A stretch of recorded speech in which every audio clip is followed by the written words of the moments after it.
The Mayo Experience. That Mayo Experience. That Mayo Experience. That Mayo Experience. Experience. Hello and welcome to this episode of the Pat Mayo Experience, or should I say, the Garion Thorne Experience. Not as highly reviewed, generally speaking, but that does mean we're talking about some fantasy baseball. We are getting closer and closer to opening day of the 2019 fantasy baseball season, so we got to talk about some rankings.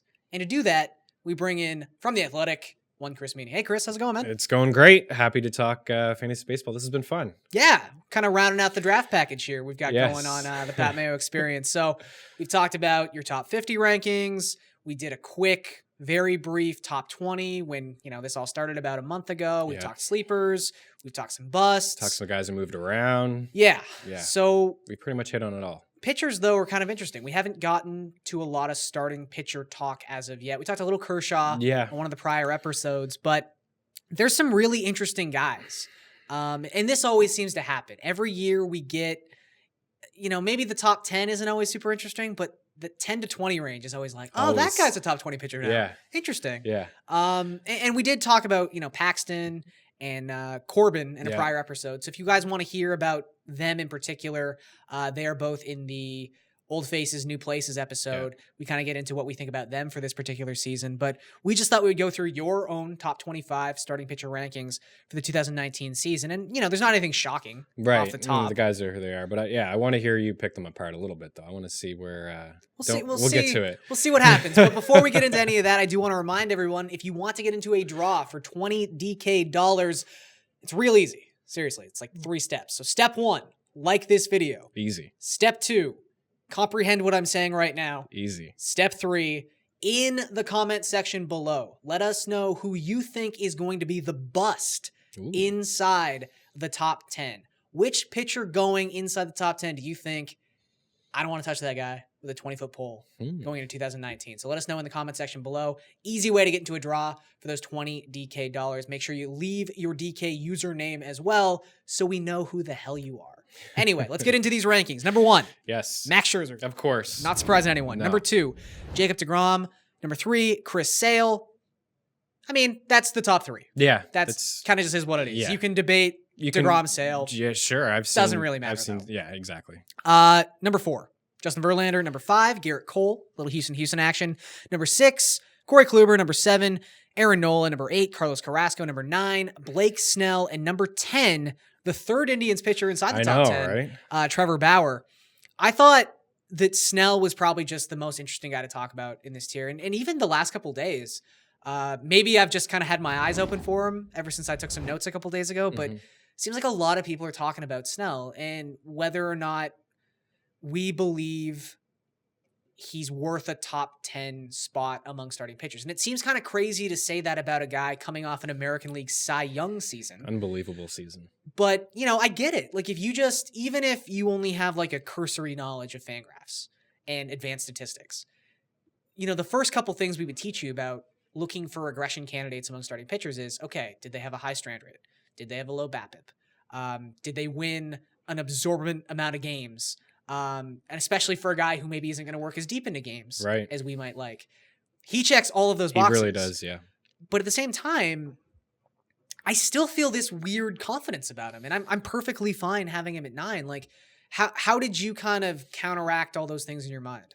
Well, he's got 4 pitches, right? He's got obviously the fastball, the slider, the curve, the change, and he checks off some boxes that I like as well in terms of just his strikeout percentage went from 21 to 31. His walks went down a little. He's still walking some guys, but 4 to 3 that's acceptable. Yeah, absolutely. And his swinging strike percentage from 10 to 15, and his ground ball percentage went up. So those are all boxes that check for me, as well as that he's got the pitch. Several pitches where he can have a high strand rate. But you're right, you look at the post All-Star break, 237 BABIP, which is low, and a 92 strand rate, which is pretty high. Averages right around 70 or so for a full season. Maybe you get into 77, 78 with some of these elite pitchers who have stuff. So here's kind of the interesting angle I wanted to take with this, because I was thinking about this the other day, and it's funny because we both started at fantasy at the same time 5 years ago now. And even how much the game has changed statistically in those 5 years, because again, that was such, funny enough, because he now knows nothing about baseball, but Pat was basically the one who taught me about all these advanced statistics. Yeah. And strand rate was just like a real easy one. I was like, look, this guy strands more runners on base than he should. Yeah. And it happens way more often than is acceptable. It's going to normalize at some point. And it makes a lot of sense when you just spell it out like that. But it used to be, 70, 72, 73 was about the league average strand rate. And I dug into the numbers. Now we're seeing more strikeouts. From 2000, exactly. From 2000 to 2009, 26 different pitchers had a strand rate over 80% by year's end. From 2010 to 2018, so even just 9 seasons, 55 pitchers have finished with a strand rate over 80%. It's happened 23 times in the past 3 years alone. And a big reason for that is teams on average are striking out 8.48 times per game. That number has gone up every single season since 2005. And back in 2005, it was 6.3. Yeah. So that's 2 more strikeouts on average per team. So 4 strikeouts more per game. Yeah. In just 13 years. And in the last 3 years specifically, it's gone from 7 strikeouts a game to 8.5. So the amount of strikeouts we're seeing does correlate with pitchers generally having higher strand rates. So I think for me, 92% is crazy. Yeah, I mean, that's why you get a 3.16 xFIP and a 1.89 ERA. Like that's spelling it out right there. But at the same time, that's 88% for the whole season. I believe it's the highest strand rate in history. I didn't actually go back and check every single season. Highest since the millennium, definitely. But I would wager it's the highest in baseball history. But it broke Clayton Kershaw's record from the season before at 87.4%. So I just feel like we're probably in a time where 5 to 10 pitchers are going to finish this season with a strand rate above 80%. And I feel like Blake Snell's just going to be one of them. Yeah, it's going to be elite guys who have... It's got to be elite strikeout guys. Exactly, and that's what it is. Like, if he was a more of a 9K per 9 guy, then you're like, okay, maybe, this is going to normalize a little bit. He's not going to get those strikeouts and those punch-outs with guys on base, but he's got elite stuff. And I think there could be some slight regression.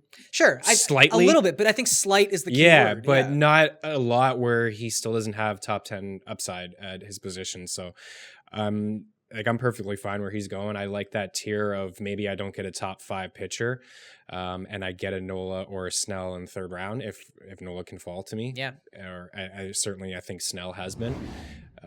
I'm perfectly fine with that. Yeah, and I think he right now seems to be the one who's falling. And again, I get it because I agree he's going to regress. But even with where he's ranked, like you have him at 9, that's about where he's going by NFBC ADP right now. We're talking about someone who was a top 3 fantasy pitcher last season.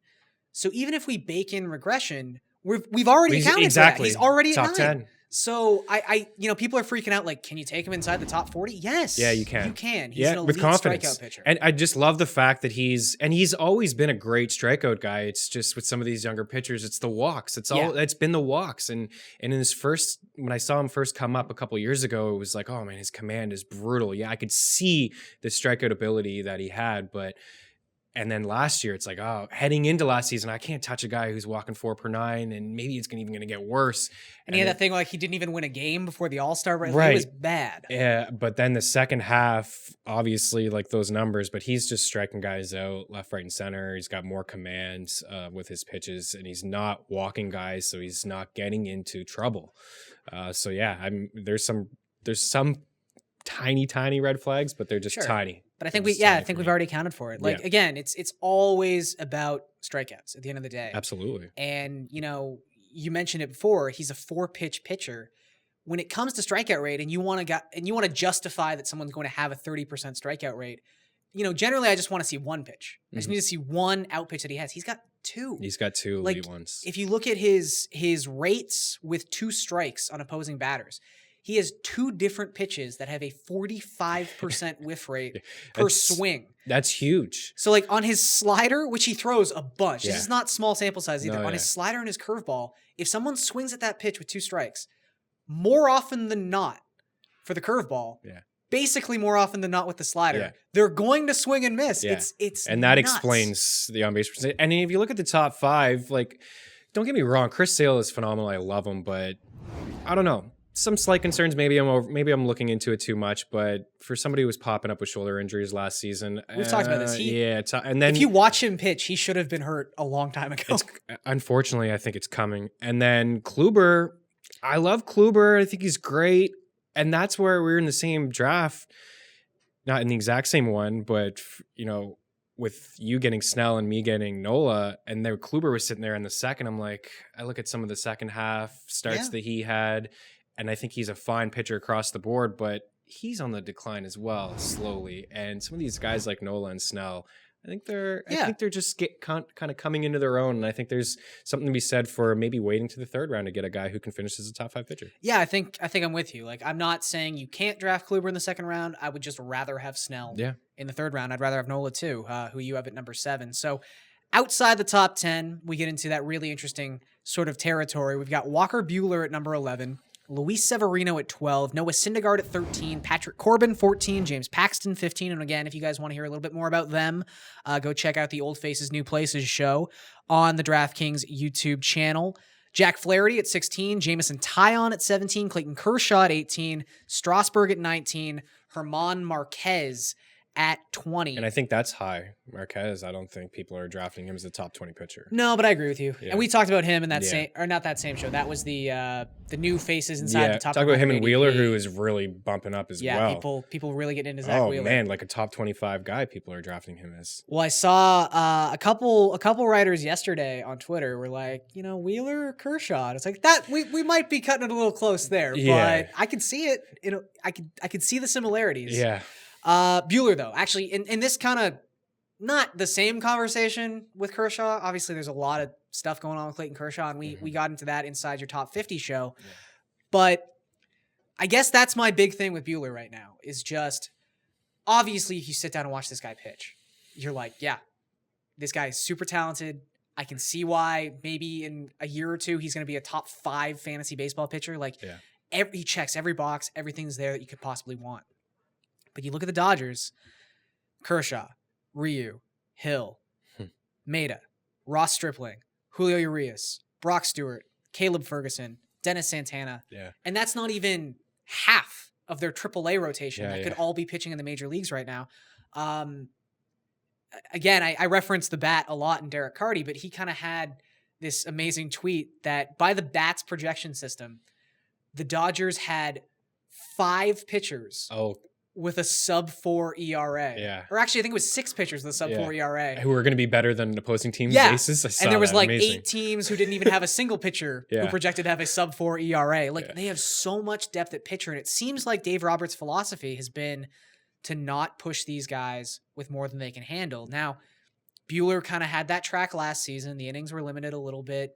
He was great in the playoffs, so that's a little extra innings burden. Yeah. But still, it's nice to see someone work that well under that kind of pressure. Yes. But, the Dodgers for 3 consecutive years now have not had a single pitcher exceed 180 innings. So, like, you look at maybe Buehler versus Carrasco or Buehler versus even like Severino, who you have after him. And I agree with that. Like, I have my concerns about Luis Severino. Yeah. But, when we're really splitting hairs with these top 12, like, do you think Buehler gets to 200 innings? Because I just don't think he does. And that's what I have here. That's my one concern, like 170. Yeah. Like that is my one concern. Now, you mentioned all those Dodger pitchers and how they haven't had any. And I mean, all of those guys, I'm sure if they could, they would, right? Yeah. But they just haven't been able to, and because of injuries.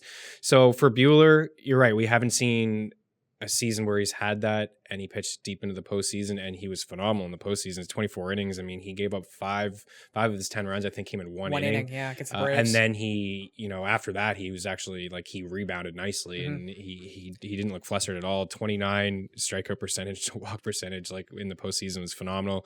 He's got a ton of pitches as well. The slider, the whip percentage was 15. I mean, that's a dominant pitch that he has too. So you're right. He's got all the tools. Keeps the ball on the ground, limits his walk, strike. I mean, he's got the swinging strike percentage 11, can get into double digits in terms of K per 9. I think 10 would be his floor. Actually, I think he can get to that. But that is my one concern. Sure, 170 innings, but at that point, look at some of the guys that are going after. What am I going to get from Syndergaard? What am I going to get from Strasburg? That's true. What am I with Corbin coming over and Paxton coming over to new teams. Yeah. What am I going to get from maybe I'm going to get 200 from Corbin. What am I going to get from Paxton with their Yankees bullpen and limiting guys and their starters Sure, and he's turning never- things over? He's never thrown 170 innings. So in his career. I'm ranking him based on upside and him. If I can get 170 from him, I still think he can flirt with the top 10. That's a good point. That's a good 10. point, actually. You look at the class he's in, like it's weird that we're even just considering Patrick Corbin now as like, yeah, Patrick Corbin's a healthy pitcher. It's like not 3 years ago he wasn't. No, right. He had his career year, and I think he can still be legitimate. And we go both back still and trust again him. watch those videos But so we talk about him. But I'm there are a going lot of here question on marks, some you're right. on some upside, and you're right. What you were concerned about, I am as well. But I think 170 is a mark that I think he can get to. I would be surprised if he got higher than that.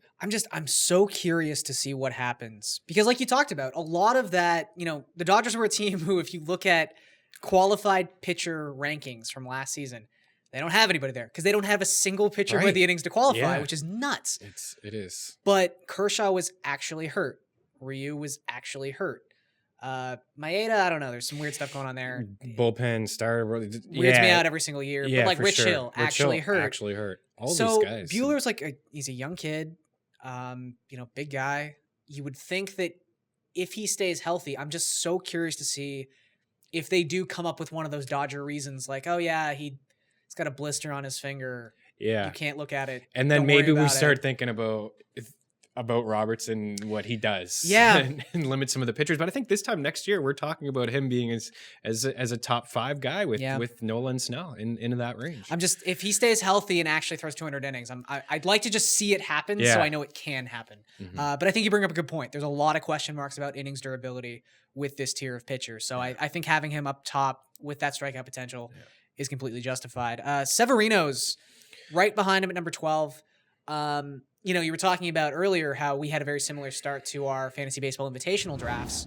We both picked 4th, took JD Martinez, came back, got Charlie Blackmon. Yeah. We both took one of your top 10 pitchers in that 3rd round. You got Nola, I got Snell. I was sitting there looking at Blake Snell, still kind of debating the like strand rate, BABIP, all that kind of stuff. And I was looking at Luis Severino and I was like, Severino's a really good pitcher. And the second half was scary. But I know what he could be. And I think it opens up this really interesting debate with Severino where, we don't have a lot of history with this guy, but it's now been 4 seasons of him being a major league pitcher and 2 have been, 1.5, let's say, because last season as a whole wasn't bad, but the second half was awful. He's now had a 2016 season where he threw 70 innings, atrocious. And the second half of his 2018 season where he threw 70 innings was atrocious. So what is he going to be a guy that we can ever just say, hey, he's a good pitcher, I count on him? Or is he always going to be this guy who kind of fluctuates between good and bad? Yeah, I think he's always going to be that guy because I don't know. Like I look at his numbers over the past couple of years and I just don't know what Severino I'm going to get. I think I'm going to get a guy who looks dominant and in some games. And I see a guy who's going to struggle. And I just look, pre-All-Star break, we got a good sample size of 128 innings, a 278 BABIP, a strand rate of 83, 48% ground ball rate, 231 ERA. And then post a much smaller sample size, 63 innings. BABIP was higher, 379. Ground ball percentage, 36. ERA, 5.78.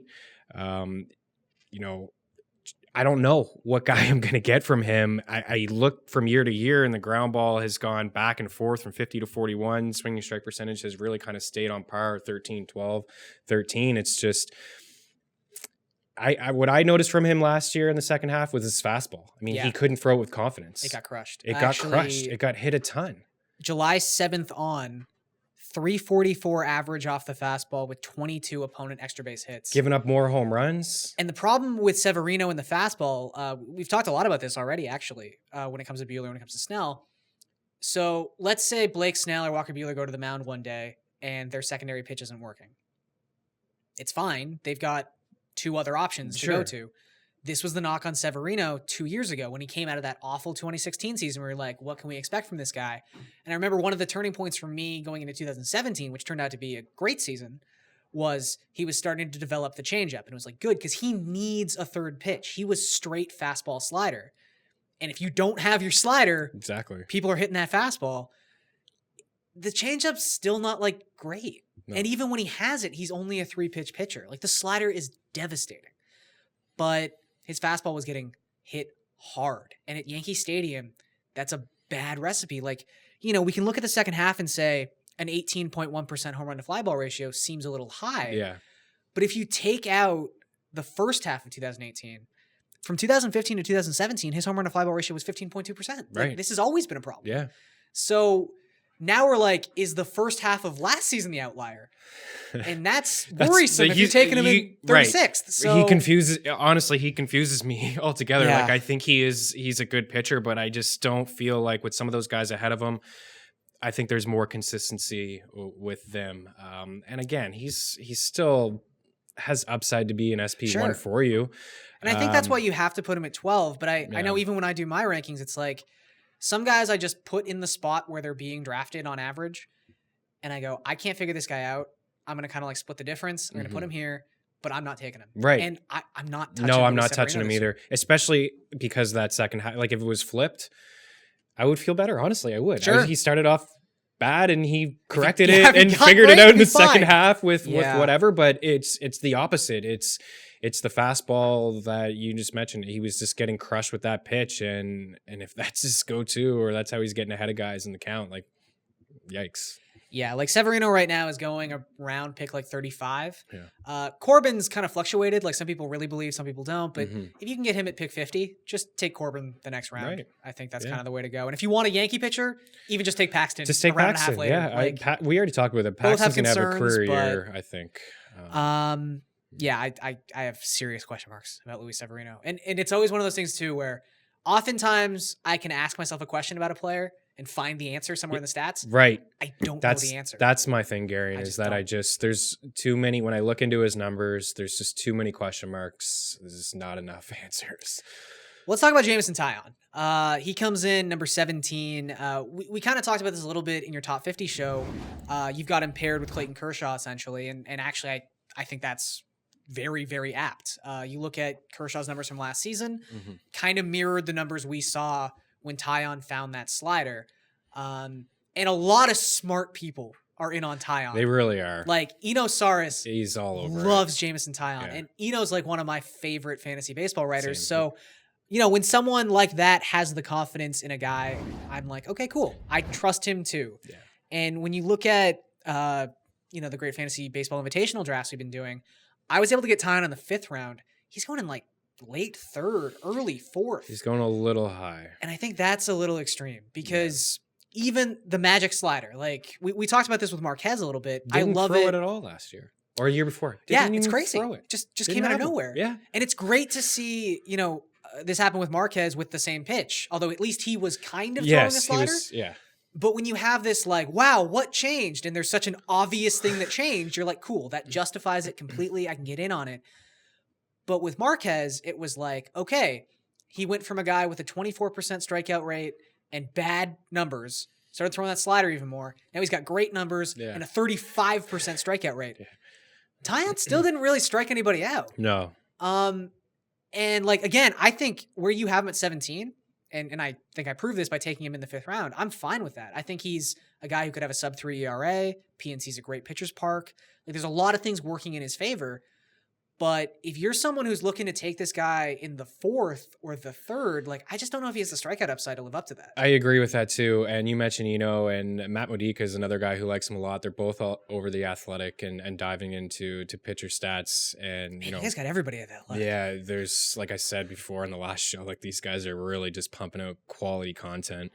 But yeah, they both like him. I both trust, you know, what they bring in their analysis. I both like it. But yeah, you're right. Looking into some of the numbers for him, slightly going a little bit too early and a breakout candidate. And I agree, a breakout candidate for sure because of maybe that slider. Maybe he strikes guys out a little bit more. When we all come together on the same candidate, that's a problem. That is a problem because you're not getting that value. We talk about sleepers all the time. Like, it doesn't necessarily have to be a breakout candidate, but you're looking for value. So when someone's going in the 3rd like Taillon, and I think he's a great pitcher, and I think he could finish as a top 20, top 15 guy, I want to take him in the 4th or in the 5th and not in the 3rd. But yeah, you're right. You mentioned all the numbers with the slider. I mean, this is a pitch he didn't even throw 2 years ago, 20% of the time. from basically the end of May on. Yeah. Getting more strikeouts. I mean, the strikeout percentage increased a little bit, 22 from 23. The walks went down 7% to 5%. Swinging strike went from 9 to 11, and the ERA was cut from 4.5 to 2.5. Just from that one pitch and throwing it more. It's a good pitch. It's a good pitch. It is a great pitch for him. Do you feel like because he's someone who was the second overall pick in a draft, because we've been talking about time last couple seasons, like when you injuries, battled through cancer, we were waiting for him to, an amazing story. Amazing to put it all together. But he's clearly like talented, and to just like have this slider appear out of nowhere, that really speaks to like how crazy talented he is as a pitcher. Do we feel like maybe the people taking him in the 3rd and the 4th round just think like with a pitch this good, his strikeout rate just has to go up? Yeah, I think that's probably why people are doing it. Yeah, maybe he's not a borderline 9. What was he, 8.5? Yeah, 8, but he was 8.5 the year before without the slider. Right? So is he gonna get up into the 10? Probably not. He's probably more at best as a 9 guy. But you mentioned some of the ratios, keeps the ball on the ground, great ballpark. He's good, yeah. Yeah, some good fielders behind him. So he's a guy that I don't think will hurt you anywhere unless you take him in the 3rd. It's all about where you take him. It's all about where you take him. The ratios would be fine. He'll help you out. Maybe there's some room to grow, a little bit of a higher ceiling. But there's ceiling. I don't want to say there's not top, but there's ceiling. I don't think there's top 10, but I understand why people are talking about him as a breakout. I think he's a top 20 guy, but I think that's where we're both on the same page, is maybe not back end a 3rd round guy is somebody you don't want as your SP1. Exactly. I just think he's a safe floor guy. And he's a great floor guy. Yeah. But I'm maybe not seeing the ceiling that some people are seeing. Right. And also, one thing to consider, we talk about this a lot when it comes to like the American League East. Although, as I talked about on a prior show, like I don't think there's that big a discrepancy between the AL and the NL anymore. Like, no, I don't either. With the amount of like with the Padres now kind of like going for it. Yeah. Not that I think they're going to be great, but there are 3 teams in every National League division that are actually good baseball teams. Where the American League has like 5 good baseball teams and a bunch of crap. Yeah, look at the Central. And that's the thing. So Taillon, through the virtue of pitching for the Pirates, who have the worst offense in the NL Central, he's got to face the Cubs, the Brewers, the Cardinals, and the Reds. That's tough. Probably 4 times It's a good each. point. Like, by Fangraphs run projections, all 4 of those teams are in the top half of the National League in terms of offenses. Like, that's the best offensive division in baseball. And maybe that's a point that people don't really talk about that at all or look at that. And when I was looking at some pitchers in maybe Minnesota, somebody like Barrios, who's going to face just that division a ton. Awful offenses all year long. So I mean that is, and that's how you split hairs, I think. And that's like you're debating between 1 or 2 guys. We should call that the Carrasco rule. I love Carlos Carrasco, but one of the big things with Carrasco is like every time you see him, you're like, oh, Carrasco's got the Twins tonight. Double-digit strikeouts. Carrasco's got the White Sox tonight. Double-digit strikeouts. It's amazing. And I'm not going to lie, it's part of the reason why I got 3 of them inside the top 10 there, is the strikeout potential is tremendous with those 3 guys. And inside the division, they've always, over the past couple of years, they've just had their way inside. In Kansas City is another team.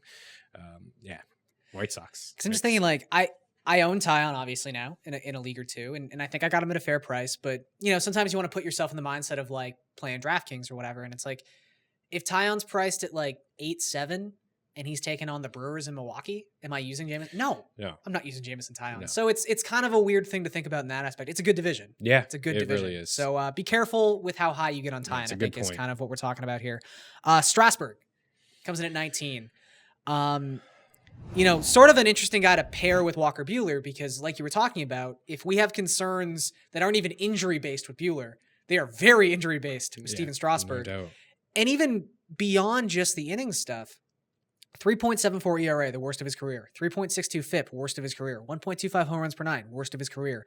28.7% strikeout rate, the lowest it's been since 2014. Those are all still very good numbers. Very good numbers. So it sounds weird to say that and hold it against him, but we're talking about someone who's very injury prone and is coming off arguably the worst season of his career. Still a very good season, but that's a weird combination.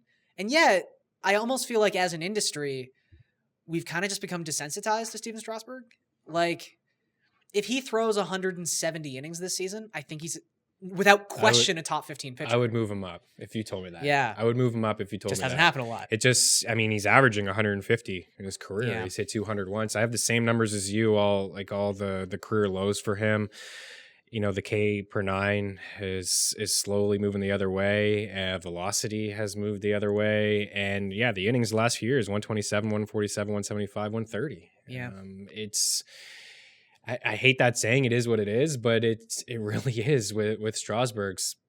I mean, if you can get 150, he probably will return value because he's going even later than that. People don't want to touch him. People are taking Taillon ahead of him, Flaherty ahead of him. And that's the thing is like, he is like, you know, we use the word upside with Taillon and Flaherty. Like Strasburg has upside. Tremendous. Top 10 upside. But it's weird. It's so weird when this, like, the prospect who was once like the golden child is now 30 years old and is just falling off a cliff when it looks, but like, again, if you give me 170 innings of Strasburg versus 170 innings of Taillon, Strasburg probably has like 50 more strikeouts. Absolutely, in those innings he does. Yeah, and more wins. You want to talk possibly, about wins? He's going to have more wins, more strikeouts.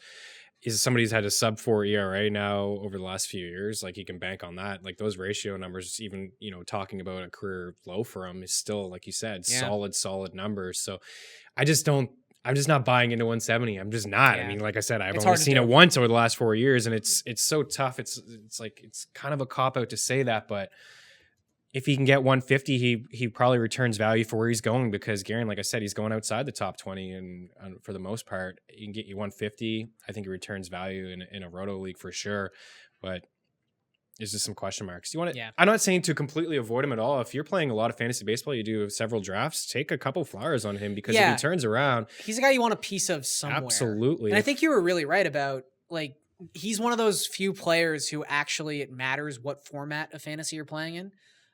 If you're playing head to head, week to week, he's just a hard guy to trust, because if the championship rolls around, you might not even have him in September. Steven Strasburg. Yeah, you may just get one start out of him, and maybe not. Yeah, where in Roto, like, you can kind of start building those like Power Rangers mechanisms of pitchers. Yeah, where, you know, okay, I'm taking 150 innings of Steven Strasburg, and maybe like, you know, 50 innings of some random guy who comes up and throws well for the first, or a couple of relievers. Trevor Williams, or a couple of relievers. There's ways to build around. Yeah, there are.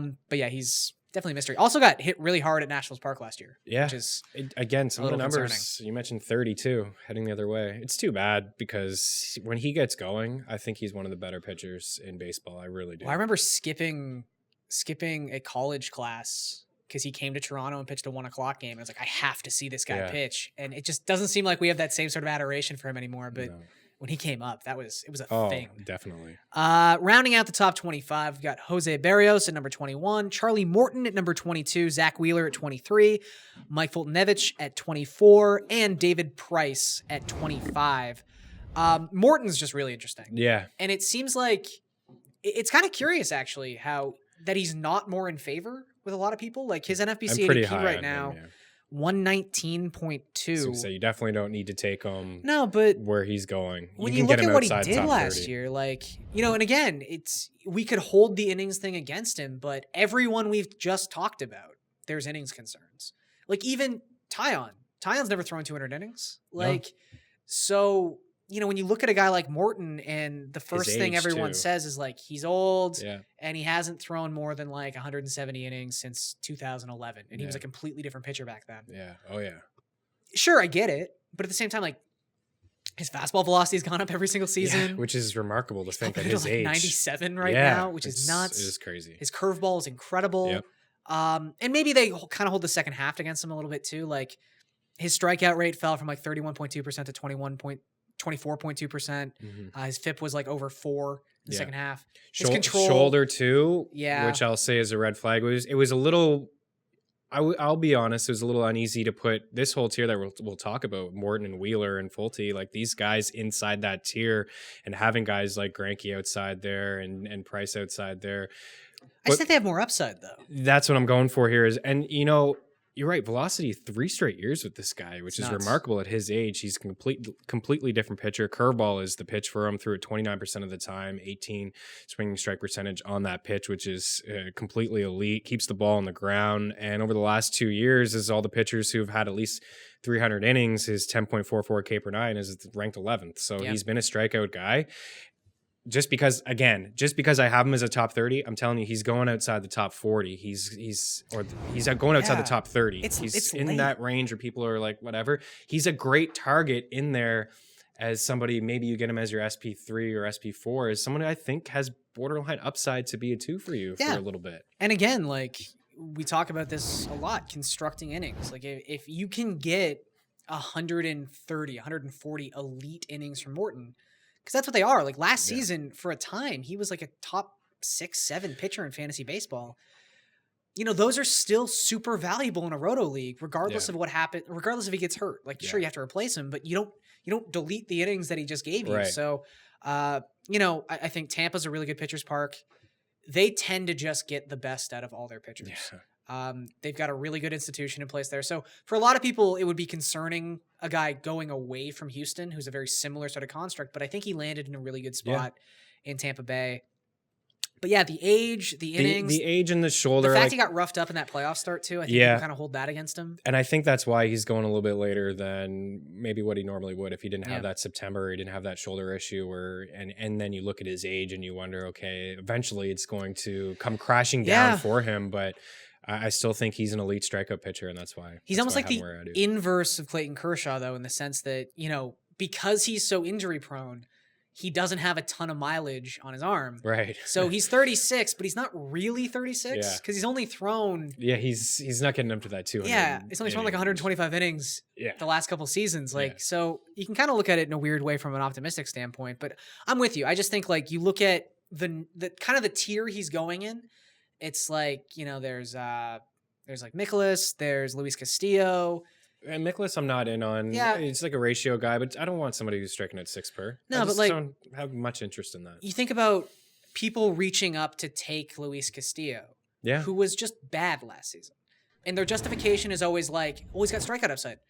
So does Charlie Morton, and he was good last year, and who's going, you know, on average a round or 2 after him. Yeah, we're just, you know, we're banking on the upside with some of these guys, and we're waiting for it to turn around. So at some point, you just take the guy who's falling to you and what you've seen consistently over the last couple of years. No, I'm with you. I think the upside is what keeps him as maybe a high-end guy inside the top 30. Then we got Folty. Yeah. It's weird. We talked about Mitch Haniger a couple shows ago. He's kind of like my pitcher version of Mitch Haniger. I just think it's so safe. And even like if you want to line up Folty versus Taillon, I don't even think there's a ton of difference there. And you're getting Taillon like 2-3 rounds later. So I don't really have anything to say about Folty aside from just like, I think he is what he is. And people are sour on him because he was the breakout pitcher last year, and now they don't want to pay the price this year. And I find every, you know, draft I do, whether it's a best ball draft or a regular draft on Fantrax, and, you know, I'm just putting it out there of you know, Foltynewicz, and I got him here, and I believe in last season. It's like, oh well, he's not going to be able to do that again. I don't want to pay that price, and because of that narrative, you're actually not paying that price. Yeah, I find, anyways, in some of my drafts, people are passing on him being a top 25 pitcher when I still think he has that upside. I mean, the ground ball percentage got better. His swinging strike percentage is in double digits. Throwing the sinker more, he's getting more ground balls, less fastball, more slider. Like, these are all positives, I think. Yeah, he had a really cool combination of like his sinker got much better at inducing ground balls. Yeah. And also he just started throwing a slider more, and all of a sudden his strikeout rate goes up to 27.2%. Right. I think the slider is super key for him. And the walks, obviously, with some of these guys are concerning for sure, but great fielders behind him, a great offensive team, and I'm completely buying into what he did last year. I think he can do that again and maybe even get a little bit better, because there was a stretch where he was hurt and he didn't pitch he missed a few starts in a row. So he's just so consistent. And he was somebody, you know, going back to the DFS perspective for a second, like I always had a hard time kind of figuring out how I felt about him, because, you know, you look through the game logs, 24 of his 31 starts allows 2 earned runs or fewer. I know. It was so the consistency was crazy. Yeah.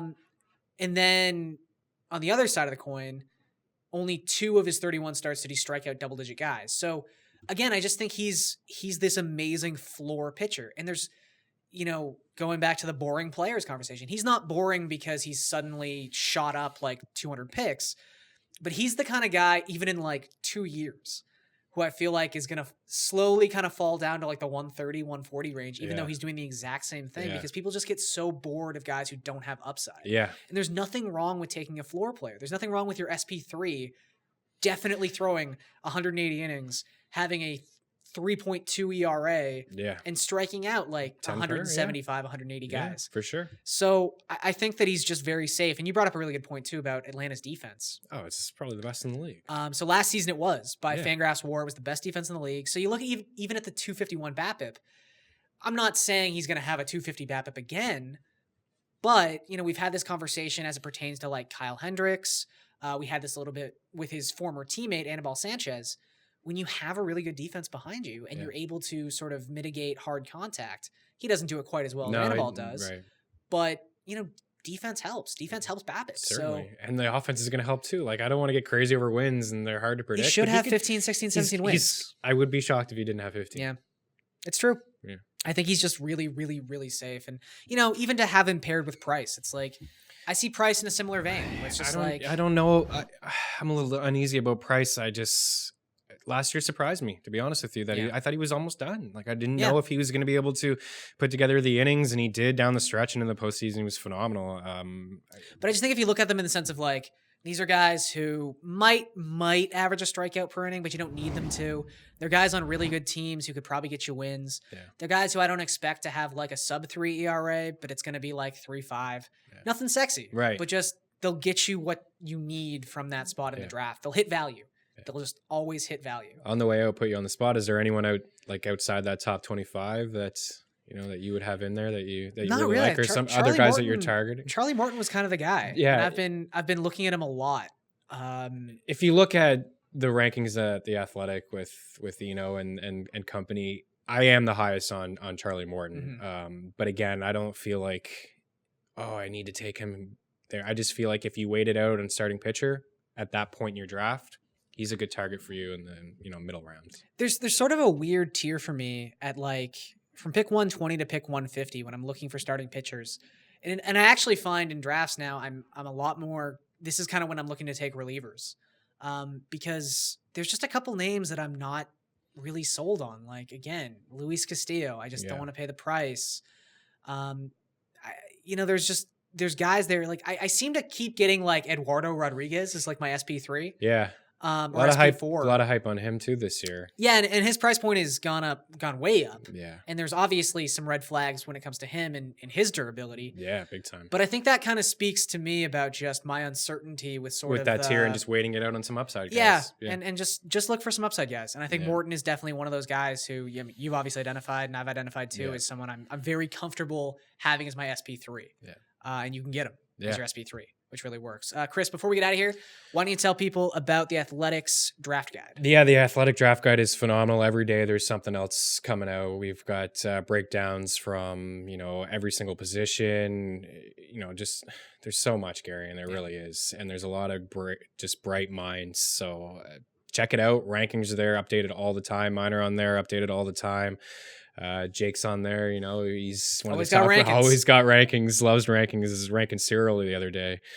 He's so bored, but lots of great stuff for sure from the Athletics. So check out the Draft Guide, and if you pay up for the Draft Guide, you get everything from all the writers. Yeah. It's not just fantasy baseball. So nationally, every market, it really is everything. So you mentioned Eno, and I mentioned Matt Modica. Those guys are diving, and Melchior. Those guys are diving into significant player profiles and pitchers. So you curious about a guy, you go over there and you'll find out all you need to know. And you can find all of Chris's stuff, obviously, at The Athletic. Also, can find him at Fantrax, where he does hockey, basketball, every sport. Chris is great with every sport. You can follow me at Garion Thorne on Twitter. Also follow some of my work at the DraftKings Playbook and the DK Live app, which you guys should definitely go and download. And once again, I want to remind you guys, if you want to get into a draw for $20 DK, it's very simple. All you have to do is like the episode first and foremost, maybe the most important part of this process. Then in the comment section below, do two things. Give us your DK handle and then tell us who you think is going to be the top 10 pitcher who busts in 2019. I'm kind of curious to see where this goes. I think we're going to get a lot of Kluber. Yeah. I think Kluber is going to be the name everyone kind of circles back to. Too.